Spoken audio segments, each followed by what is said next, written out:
Hi, good morning. എല്ലാവരോടും ഒരു information pass ചെയ്യാൻ വേണ്ടി വന്നതാണ്. നമ്മൾക്ക് ഗവൺമെൻറ് GST റീഫോർമേഷൻ വന്നിട്ടുണ്ട്. അപ്പോൾ അതിൻ്റെ ഭാഗമായിട്ട് നമുക്ക് ഹെൽത്ത് ഇൻഷുറൻസിലുള്ള GST പരിപൂർണമായും മാറ്റിയിട്ടുണ്ട്. IRDയുടെ പുതിയ സർക്കുലർ പ്രകാരം 22-ാം തീയതിക്ക് ശേഷം എടുക്കുന്ന എല്ലാ പോളിസികൾക്കും പരിപൂർണമായും GST ഒഴിവാക്കിയിട്ടുണ്ട്.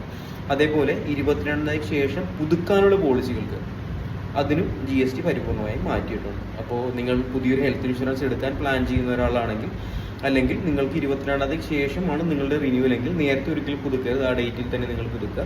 ഓൾറെഡി ഗ്രേസ് പീരീഡിലുള്ള പോളിസികൾക്ക് ഇത് ബാധകമല്ല എന്ന് പ്രത്യേകമായി മെൻഷൻ ചെയ്തിട്ടുണ്ട്. അപ്പോൾ നിലവിൽ കഴിഞ്ഞിരിക്കുന്ന പോളിസി 22-ാം തീയതി കഴിഞ്ഞ് പുതുക്കാൻ വെയിറ്റ് ചെയ്യേണ്ട, അത് നിങ്ങൾ പുതുക്കിക്കുള്ളൂ. അടുത്ത വർഷം നിങ്ങൾക്ക് കിട്ടും. എക്സിസ്റ്റിംഗ് ആയി നമുക്കിപ്പോൾ വെയിറ്റിംഗ് 22-ാം തീയതിക്ക് ശേഷം റിന്യൂവൽ വരുന്ന കേസുകളാണെങ്കിൽ എല്ലാവരും ആ സമയത്ത് പുതുക്കാൻ ശ്രമിക്കുക. ദയവായിട്ട് ഇൻഫർമേഷൻ എല്ലാവരിലേക്കും ഷെയർ ചെയ്ത് എത്തിക്കുക. എല്ലാവർക്കും ഓണാശംസകൾ നേരുന്നു. Thank you.